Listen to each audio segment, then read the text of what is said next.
right. Here we go. Hi, happy Sunday, everyone. It's Renee Butler, the Life Over Coach. I guess I'll give everyone a chance to start chiming in and joining. I see we got a couple people over here on Instagram. Okay, now Facebook is starting to log in. Hey, Gina, how are you? Welcome. We'll give it a couple seconds for people to start joining in. Trying to get my Instagram set up so it looks okay over there.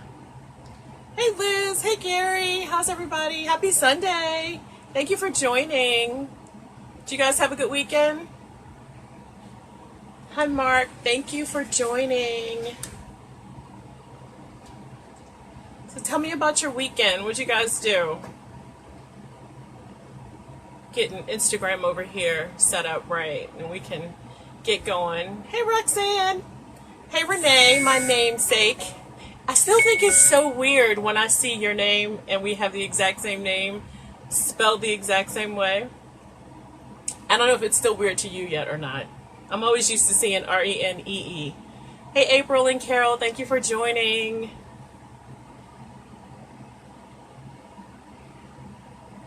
So if this is your first time joining, type in where you guys are logging in from. Renee gave me a smiley face. Yes, you like seeing your name, basically. Hey, Celia, thank you for joining. Celia, before I forget, type in your, I want to say scrapbooking, but it's a vision board session. Hey, Michelle. Hey, Coach K, thank you guys for joining. And Terry, thank you for joining, everyone.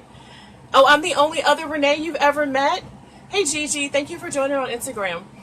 Oh, wow. I've met a couple other Renays. When I was younger, not so much. I think about college, I've met like one or two more, and now I see it all the time, and it's so weird to me because, hey, Coach K, I miss you. I need you in my life. I'm going to call you because I have some information for you.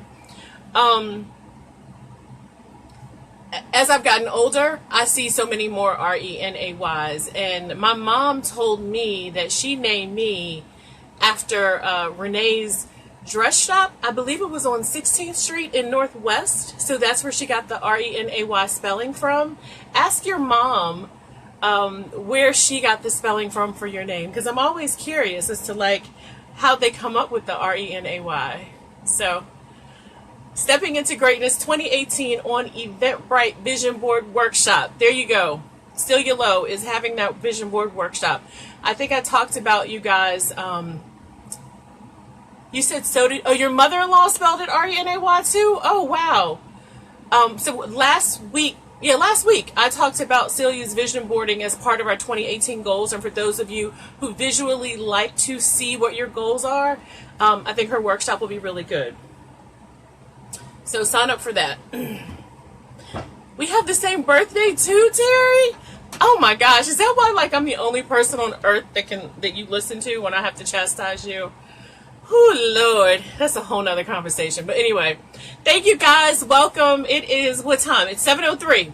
So we do about 25 minutes. Unless you guys have a lot of questions, I will stay and answer all the questions that you all have. And as I always say, take this time because I am free to you right now and I will answer anything that you have that I can answer on here. If you have to call me afterwards, I have to charge you guys. I'm sorry. I know. But anyway, so I'm Renee Butler. I'm the Life Over Coach. I'm a speaker. I'm an award-winning business owner and a certified project manager. I show you how to organize and prioritize your life and teach you how to monetize your business ideas and products. So simply put, I help you get your life and get your money. Isn't that great? So happy Sunday. I called tonight date night with me because I think it's really special because I get to share all of my knowledge with you guys and help you all build your businesses. So I look forward to it every Sunday. And I was telling somebody last weekend, I was like, I feel like a dork. I take a shower, I get dressed, I do my hair, I do my makeup like it's a real date, and I put perfume on. And I'm like, why do I put perfume on? You guys can't smell me. But anyway, hey Alex, thanks for joining. So today we're going to be talking about some of your responsibilities as a business owner. And I've heard all of you say, you want your own business, you want to be able to manage your own life, your own time, your own money. But do you guys really know what you're getting yourself into? Thank you, Celia. I got it done at Main Envy on Wednesday. It has literally been up in what do you call it? Pin curl, 2 big pin curls since Wednesday. That means I'm telling y'all I haven't been anywhere since Wednesday. It's been cold outside. I'm sorry. But anyway, sometimes people don't really know what they're getting themselves into when they say, yes, I want to have my own business. I want to be my own boss. There's a little video on Facebook and Instagram. It's a little kid, and he's talking about people who want to touch his locks, and he's like, do you really, Susan? Do you really? So that's what I hear playing in my head when I hear people say they want to be their own boss and have their own business. I'm like, do you really? Because I don't think a lot of people know how difficult it is, and you really have to be built for it. You got to be kind of Ford tough. So let's talk about some of those things. And yes, it's very rewarding. You are absolutely your own boss. Your time is not always your own, though. But you are responsible for everything. And while on the outside it may look super glamorous, it's definitely not that on the inside. I think I posted a meme that said something like, starting your business and you look all pretty, and then like when you're like a year into your business you look all crazy. I mean, really, it is very tough. And there's not an entrepreneur on earth that I've ever met or talked to who doesn't have a story about how they've struggled, the pains and growing pains of owning your own business. Hey Carlos, thanks for joining. It doesn't matter how well you planned, how well you executed, how much you're making. It's tough, and there's always a story behind someone else's success. So don't think that, people just pop up and they're like, oh yeah, they're doing great. They did that overnight. No, they didn't do it overnight, nor do any of these athletes or anything that you see out here. It never happens overnight. It may seem overnight to you because you didn't know about them or you didn't see them, but it certainly was not overnight. People, it's hard work, it's time, it's energy, it's effort, it's money, it's blood, sweat, and tears. You said business ownership sucks, and so does working for other people. So, she's right. Absolutely. If you're not built for it, keep your 9 to 5. But, because it's something that you really can't predict everything that's going to happen. And there are a lot of things that really are out of your control. But I always say that with God, with faith and hard work, you will find success at the end of your struggle. And I say struggle and not the end of a rainbow, because it's certainly not a rainbow. Okay, guys? So just want to make sure you guys have the right mindset. So now that you guys are right, wrong, and responsible, how do you handle it all? So here are my 5 tips of what I call owning it all. But the rewards are awesome. The rewards are absolutely awesome. They are. All right, so number 1, you guys got your pens and paper. Number 1, you are it. So the buck starts and stops with you.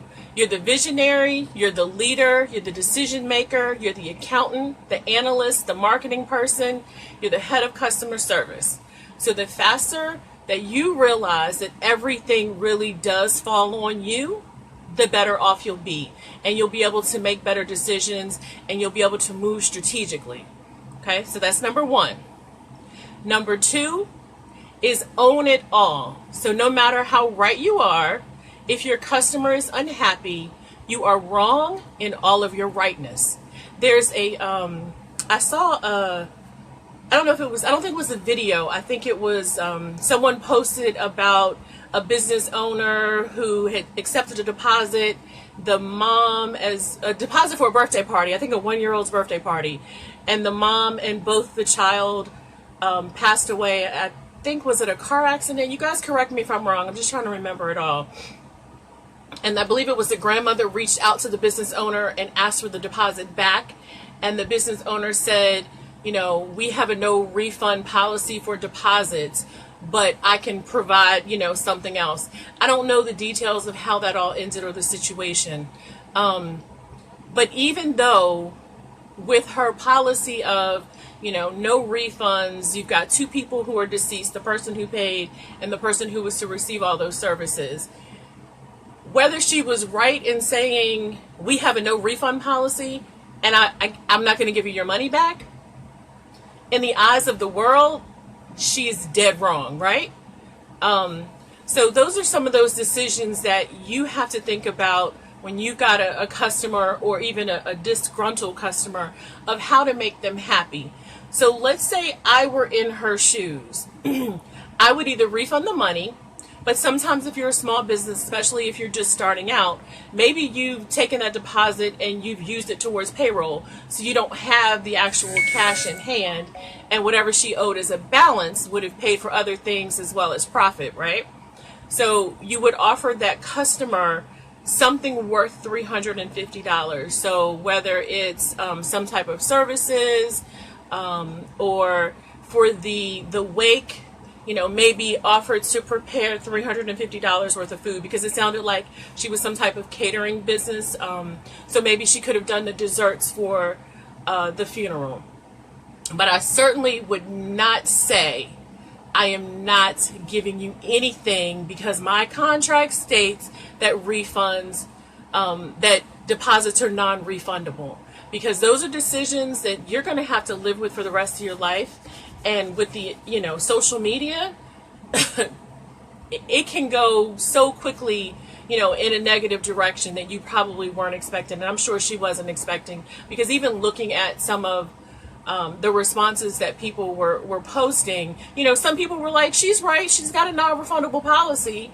But again, in the eyes of the world and your customers, like Celia said, you are seen as heartless, you have no compassion, and I don't think people don't want to do business with you. And like I had said before, I think in one of my other live sessions, your goal is to ensure that every customer, leaves with a good experience, because it's how you make people feel which determines whether or not they want to do business with you, right? So, if people see, you doing, I would say, humanity properly, then they would likely want to do business with you. So that story could have gone a different way. It could have been the grandmom posting, hey, she had a non-refundable policy, but she gave me back my $350, or she prepared, $500 worth of food for the funeral services. I just want to thank her. And then everybody would be looking to do business with her. So just keep that in mind. Another point I wanted to talk about was, I some of you know this, I don't know, some of you may not. I used to work for Marriott, and I worked at their headquarters in their distribution services division as a programmer. And Marriott's top priority is customer service. They don't care whether you're right or wrong. They just want their customers to leave happy and come back and do business with them. They will bend over backwards to make sure that you as a customer, whether you are an employee or outside of the Marriott Corporation, are happy when you walk out of those doors. So think about that in your business practices. Make sure, yes, and Southwest, there are a lot of companies that really understand the importance of customer service. So that's kind of why I titled this, You Are Right, Wrong, and Responsible. So like I said, even in all of your rightness, you can be seen as wrong in the eyes of the world. So I just want you guys to, as you're writing out your policies and, you come across a disgruntled customer, take a moment, take a breath, and figure out what you need to do to make them happy, because it's your reputation that's on the line. And you don't want to ruin your reputation over something small. And I'm not saying break the bank, or give away your business for free just to make, one person happy. That's not what I'm saying at all, but you need to figure that out. All right, then number 3, when you are wrong, I need you guys to fix it immediately. There's a saying that goes something like, leave things better than they were before you got there or before you touched them. So if you make a mistake, you fix the mistake. And if you can, give something in addition to, because none of us are perfect. We all make mistakes. All of us. We all make mistakes. And it's okay to make a mistake because that's really how we learn. We typically learn mostly from our mistakes versus our successes. But I think it's how you handle it and how you own up to your mistakes is how people will perceive you and determine if they want to do business with you going forward. Does that all make sense? So I'll give you guys an example. So for my contractors out there, let's say, someone's contracted you to gut their house and start all over. And you go get the paint. You accidentally give them the wrong paint color to mix. And you done mixed a whole house full of paint.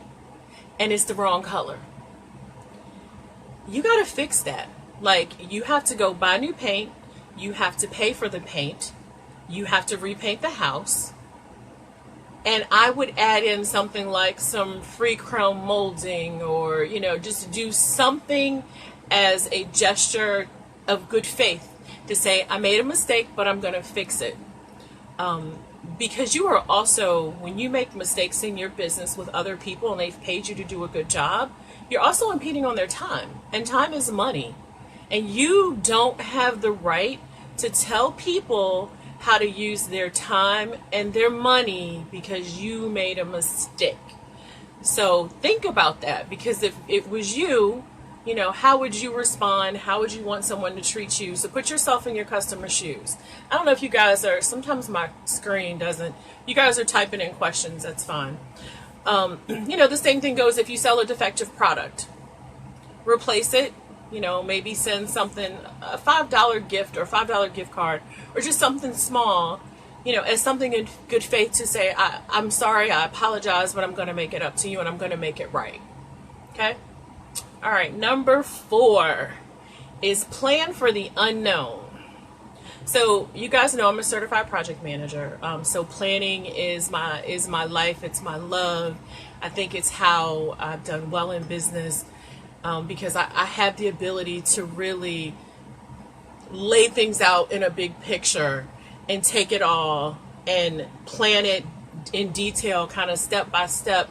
Here's what you need to do in this order to be successful. So in project management, we have something called risk planning. And so one of those categories is planning for unknown unknowns. And the same thing I found goes in business, because you don't always know what you don't know. So how do we plan for those? So here are a couple things that I recommend for you guys to do to plan for those unknown. Okay? Have good policies and procedures in place for your business operations. You should have, so for example, I write business plans for my clients. And one of my policies is that I work in 5-hour increments. So I will work for 5 hours. I send you what I've done and you have to approve it before I will continue. Like, you got to check off, yes, all of this is correct. This is what I want. We're on the same page. And that's just what works for me. I work pretty fast. So, but, so have those types of, those policies in place where you have stop gates at, major points, or you always know that this policy and this procedure will cover these aspects of how I operate depending on your business, right? And this ensures that you, your employees, your customers are always on the same page, and that people are getting exactly what they paid for, because I think that's a big thing. And people are always happy if you give them more than what they paid for, and you give them great customer service, because you always want your customers smiling, right? All right. Part B of that one is create employee handbooks that dictate every aspect of your business and the consequences of not following your practices, because your employees are an extension of you. So if you're not there, they're speaking on your behalf, they're representing your company. So they need to know that if they misstep, that there's a consequence to that and what it is, and you follow through with that, especially in a small business, because you don't have much wiggle room like some of these big companies have. Is that something like action items? Alex, can you be a little bit more specific in your question? If you're referring to like doing a project plan, Listing out everything, are those action items? Yes. Their task, which typically are action items. I'll wait for you. I know there's a delay, so I'll wait for you to type your comment, and then I'll go back and clarify on it. The other thing, number C, is have good business and liability insurance. We live in a very litigious society. People want to sue you for any and everything under the sun if they feel that you have wronged them. And I'm very open. I tell you guys this. I have been sued before, unsuccessfully. But no matter how right I was, if I couldn't prove that I was right and I didn't have a lawyer to represent me, I'd be wrong in the eyes of the court because someone merely said that I was wrong or I did them wrong. So I'm telling you guys from experience, make sure you have good business practices, you've got good insurance, you protect yourself, because that whole ordeal was like 2 years and $20,000 later. So y'all let that sink in, because somebody else felt like I did something wrong. Of course, I had to defend myself. Okay? If this is your first time joining me or you missed my live session called Cover Your Assets, I did that with Eric Tyrone. Go back and watch that. He gave a lot of good information about protecting yourself and your business with insurance. I was talking to a client of mine the other day, and her daughter used to go to my daycare center, and we were talking about in business insurance and things like that. And she asked me what type of insurance I had. And so for a business like that, where I had employees, I had children, I had parents, we were transporting, I wanted to be on the safe side. So I had a policy that was $2 million per person per incident in case something happened. Okay? So if you guys are dealing with kids and people and you got a lot going on, make sure that you are set up in a way that you are protected.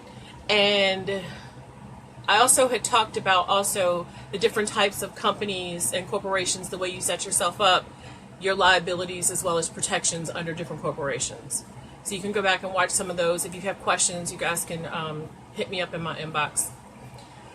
And I also say, teach your people, your great customer service skills, and make sure that you train them. And a good thing that I've always learned in customer service is role playing. Role playing is very, very effective. So the people that work for you, and even for yourself, think about if someone had this issue, how would you handle it? What would you do? What would you say? How would you combat negative things that they may have to say? So role play with your people. Thank you, Coach K. I'm going to call you as soon as we finish this live session, because I have some really, really good stuff to share with you. Plus, I still owe you some stuff too. All right. Be serious about your business. Like, be serious. This is your livelihood. This is your reputation. Be serious about it. Okay. Number 5. We're coming to an end. We got about 3 minutes left. Number 5 is operate with dignity and integrity. And I used to say it a lot. So the Bible says that we should operate and move with dignity and order. But I always say you got to add integrity to that too. So you can't expect to have a successful business if you're doing shady things. If you're shady, or you can't really afford to be in business or to give what it is that you say you're going to give, wait till you can. There is nothing worse than doing business with somebody that's shady, because the word gets around so fast. There are people on my friends list, I'm calling y'all out, but not by name, that people are like, I'm not doing business with them because they're shady. So don't let that be you. You don't want to be that person, okay? So be honest, be upfront, be open, and make sure that you are always providing the value that people are expecting when they purchase your services, okay? And I'm going to give y'all a bonus. Number 6 is celebrate your successes. You've worked really hard. It's a lot of sleepless nights. Y'all see these bags under my eyes. Yes, it's a lot of sleepless nights. So celebrate your successes. Thank your employees. Be good to your employees. Bring them pizza or donuts. I guess not the first of the year because everybody's on a diet, but y'all know what I mean. Little things that let them know that you appreciate them. That you're happy that they're doing great, that you guys are doing great together. And it can be once a week, or it can be once a month, however works for you, but make sure you celebrate. So those are my 5 tips. I gave you guys a bonus with the celebrate. I will open it up to questions, but I'm gonna at some point later on this year, I'm going to do a 20 easy ways to reward your employees. Some things cost, some things don't. But I think that's good because sometimes people aren't always as creative. So you guys can use a little help with ways that you can thank and reward your employees. So questions. Thank you all for joining. I will hold on a couple minutes for questions. It is 7:26. I don't see anyone typing. Let me go back and see if I missed any questions. Hey, Ronaldo. Hey, Faye. Let's see. I need to figure out how to do a vision board. Do you recommend anything about doing that? Cordell, if you scroll up, Celia posted about her vision board party. I don't do vision boards. My version of a vision board is I actually do it like in PowerPoint or something. But she does actual vision boards and she teaches that. Her company is called From Theory to Practice.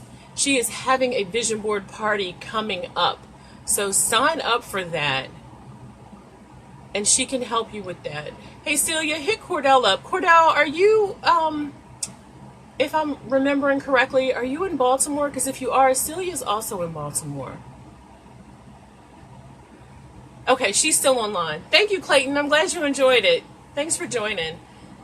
Anybody over on Instagram have any questions?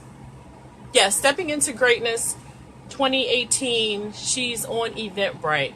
January 20th in Baltimore. What time is your party, Celia?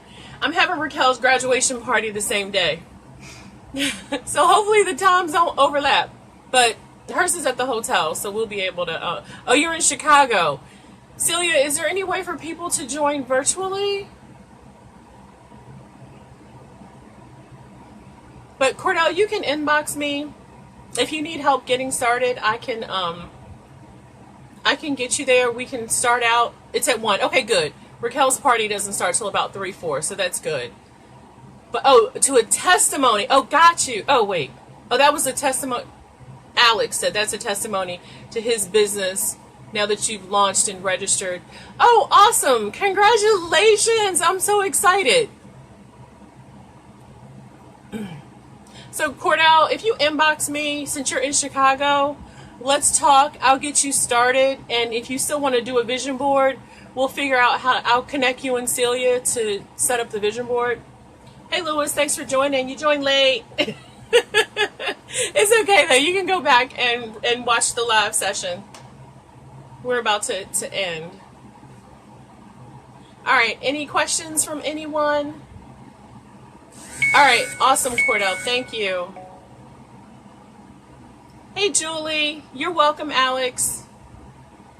Thanks for joining, Julie. We're getting ready to sign out. I usually do 25 minutes. I go live from about 7 to 7:25 every Sunday at 7 p.m. And this month, I'm doing a Boss Up series. So we're talking about all things being a boss. You are in charge, large and in charge. So we're going to get y'all straight. All right, so this is your first time joining. Oh, thank you. Thank you, thank you, thank you. I hope that you continue to join every Sunday. You can go back on my page and watch all of my prior videos. Thank you, Olivia. How's Zach, my little baby? Hey, Chuck, thanks for joining. You're a little bit late. We're about to sign out. So Olivia, I went through my phone today and I was trying to organize all my photos because since I got a new phone, it messed up all of my folders. So I have like a zillion pictures of Zach. I was like, I'm gonna do my own little photo album. I'm gonna create a folder on Facebook and put all his pictures in there. Hey Clara, thank you for joining. We're about to leave though. Unless you guys have questions, like, I'll stay as long as you guys want me to stay. Thank you, Dimitri. I'm glad you enjoyed it. Come back next week, 7 o'clock, date night with Renee. We have fun here.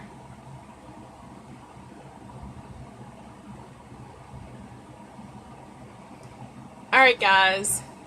I don't see any more questions. Hey, Terry over there on Instagram. We're about to log out. She says she's stalking me. I know where you live. So does that mean, like, is that still stalking, really? Hey, Dav, thanks for joining. I'm about to sign out. All right, everybody. Thank you so much for joining. I love you guys. Have a wonderful, wonderful week. Hit me in my inbox if you guys have any questions or need anything. Bye.